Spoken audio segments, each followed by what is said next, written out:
Баршаңызға сәлем, менің каналыма қош келдіңіздер. Бүгін мен сіздерге өте дәмді болып шығатын құймақ рецептін бөлісетін боламын. Видеоның соңына дейін қарап, менің каналыма тіркеліп, жандағы қоңырауша белгісін басып қойыңыз. Ең алдымен ыдысымызға жұмыртқаны саламыз. Татымына қарай қант қосатын боламыз. Құрамына керекті заттарды төменге описанияға жазып қалдырамын. Қант пен жұмыртқаны араластырып, жақсылап венчиктің көмегімен жақсылап араластырамыз. Одан кейін сүт қоятын боламыз. Сүт қойғаннан кейін үстінен сұйық май қоямыз.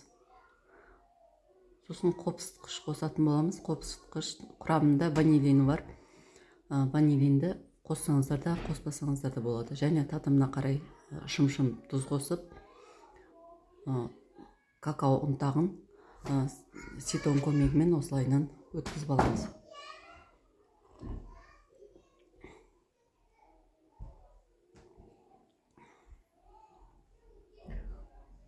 Какао ұнтағын сеуіп болғаннан кейін жақсылап араластырамыз.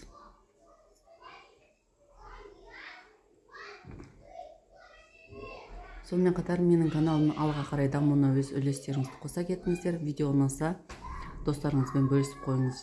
Және мен каналымның алға қарай жылжуына өз үлестеріңізді қоса кетіңіздер. Ұнды салатын боламыз үстіне. Оннан кейін қайнап тұрған суды құямыз. Сосын венчиктің көмегімен жақсылап араластырып, осындай қоймалжың масса болу керек. Қызып тұрған табамызда осылайынан құйып пісіріп аламыз.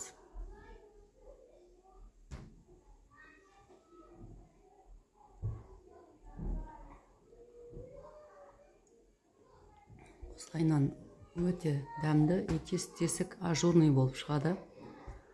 Жасау жолы өте оңай, жеңіл. Үй жағдайында жасап көріңіз. Дәмді ерекше күшті болып шығады.